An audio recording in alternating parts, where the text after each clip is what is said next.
మీ business ఏదైనా మీ ఊర్లో promotion చేయాలంటే అది సుమన్ టీవీతోనే సాధ్యం. ఇప్పుడే సంప్రదించండి. నమస్తే, వెల్కమ్ టు సుమన్ టీవీ. నేను మీ తేజ. బంగాళాఖాతంలో తీవ్ర అల్పపీడనం కొనసాగుతుంది. ఈ నేపథ్యంలో ఏపీలోని కోస్తా జిల్లాల్లో భారీ వర్షాలు పడే అవకాశం ఉంది. ఏపీ, ఉత్తర తమిళనాడు వైపు అల్పపీడనం పయనిస్తోందంటూ వాతావరణ శాఖ అంచనా వేస్తుంది. ఈ యొక్క అల్పపీడనం బలపడుతుందా లేక బలహీన పడుతుందన్న అంశంపై ఇంకా స్పష్టత లేదు. ప్రస్తుతానికి మాత్రం తీరం వైపు కదులుతున్న నేపథ్యంలో ఇటు మేఘాలు కమ్ముకున్నాయి, చల్లపాటి గాలులు వీస్తున్నాయి. అంతేకాకుండా చిరుజల్లు కూడా మొదలైన పరిస్థితి.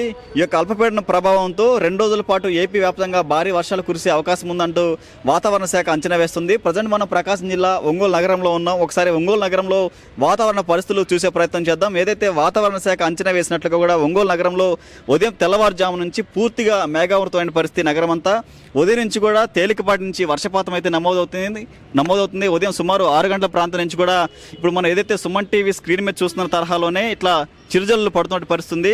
ఆ యొక్క అల్పపీడన ప్రభావం ఏపీలో ఏ విధంగా ఉన్న అంశంపై కూడా ఇప్పటికే వాతావరణ శాఖ పలు ప్రాంతాల్లో భారీ నుంచి అతి భారీ వర్షాలు కురిసే అవకాశం ఉందంటూ కొన్ని ప్రాంతాలను అయితే ఇప్పటికే మీడియాకు తెలియజేసింది. శ్రీకాకుళం, విజయనగరం, పార్వతీపురం, మన్యం, అల్లూరి సీతారామరాజు, విశాఖపట్నం, అనకాపల్లి, కాకినాడ, డాక్టర్ బిఆర్ అంబేద్కర్ కోనసీమ, తూర్పుగోదావరి, పశ్చిమ గోదావరి, కృష్ణా, ఎన్టీఆర్, గుంటూరు, బాపట్ల, పల్నాడు, ప్రకాశం, నెల్లూరు జిల్లాలో మోస్తారు నుంచి భారీ వర్షాలు కురిసే అవకాశం ఉందంటూ కూడా వాతావరణ శాఖ తెలిపింది. ఈ క్రమంలో ప్రకాశం జిల్లా ఒంగోలు నగరంలో పరిస్థితులు మనం చూస్తున్నాం. ఒంగోలులో ఉన్నటువంటి పలు ప్రాంతాల్లో ఇప్పటికే ఇదే వర్షపాతం నమోదవుతుంది. అంతేకాకుండా ప్రకాశం జిల్లాలోని పలు ప్రధాన పట్టణాల ప్రాంతాల్లో కూడా పూర్తిగా మేఘావృతమైన పరిస్థితి. తేలికపాటి వర్షాలు అయితే ఉదయం నుంచి కూడా నమోదవుతున్న పరిస్థితి. ఇప్పటికే ప్రకాశం జిల్లాలో ఇటు రైతాంగం కావచ్చు, ప్రజలు కూడా గత వారంలో వచ్చినటువంటి ఫెంగల్ తుఫాన్ ప్రభావంతో ఇప్పుడిప్పుడే కోలుకుంటున్నారు. మరోసారి మరలా అల్పపీడనం ఉందన్న వార్త వింటుంటే ప్రజల్లో ఏదో తెలియని ఒక ఆందోళన కనిపిస్తుంది. ముఖ్యంగా రైతాంగం ఇప్పటికే పంట తెగుళ్ళు రావడము, మరలా తుఫాన్ వస్తే కనుక తీవ్ర పరిస్థితులు ఎదుర్కొనే అవకాశం ఉందంటూ ఇప్పటికే ఏదైతే రైతాంగం తెలియజేస్తుంది. అంతేకాకుండా ఇప్పటికే జిల్లా వ్యాప్తంగా సీజనల్ వ్యాధులు ప్రబలుతున్నాయి.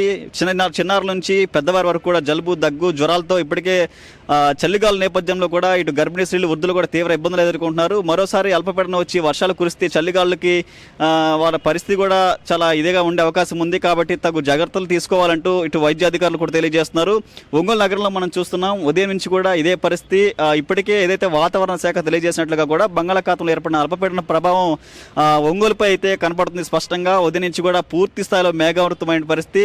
అంతేకాకుండా గత కొద్ది రోజులుగా కూడా ఒంగోలు నగరంలో ఈ తరహాలోనే పరిస్థితులు అయితే ఉన్నాయి. వాతావరణంలో పూర్తిగా మేఘాలు కమ్ముకొని వర్షం లేనప్పటికీ సూర్యుడు కనిపించే పరిస్థితి లేదు. అంతేకాకుండా గత కొద్ది రోజుల క్రితంగా నుంచి కూడా ఒంగోలు నగరంలో గరిష్ట ఉష్ణోగ్రతలు కూడా గణనీయంగా పడిపోయిన పరిస్థితి. ఏదైతే గత కొద్ది రోజుల వరకు కూడా సుమారు 31 నుంచి 32 వరకు ఉన్నటువంటి ఉష్ణోగ్రతలు ఒక్కసారిగా 25 నుంచి 25 వరకు కూడా పడిపోయిన పరిస్థితి. ఇప్పుడు ఏదైతే మరోసారి వస్తున్నటువంటి యొక్క అల్పపీడనం నేపథ్యంలో గంటకు 55 కిలోమీటర్ల వేగంతో గాలులు వీచే అవకాశం ఉందంటూ వాతావరణ శాఖ తెలిపింది. రేపటి రోజున బాపట్ల, పల్నాడు, ప్రకాశం, నెల్లూరు, తిరుపతి జిల్లాలో ఓ మోస్తారు నుంచి భారీ వర్షాలు కురుస్తాయంటుంది. అంతేకాకుండా సముద్రంలో గరిష్టంగా గంటకు 55 కిలోమీటర్ల వేగంతో గాలులు వీచే అవకాశం ఉంది. కాబట్టి బుధవారం వరకు మత్స్యకారులు కూడా వేటకు వెళ్లొద్దంటూ వైపు వాతావరణ శాఖ హెచ్చరికలు జారీ చేసింది.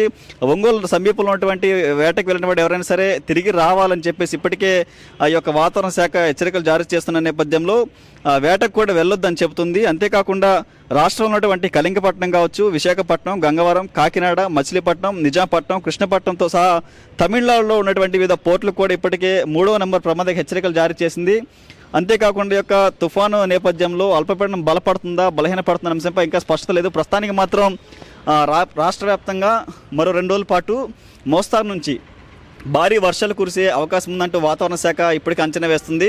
ప్రస్తుతం మాత్రం ఏదైతే బంగాళాఖాతంలో కొనసాగుతున్న అల్పపీడన క్రమంలో ప్రకాశం జిల్లాలో కూడా వర్షాలు కురుస్తున్నటువంటి పరిస్థితి ఉంది.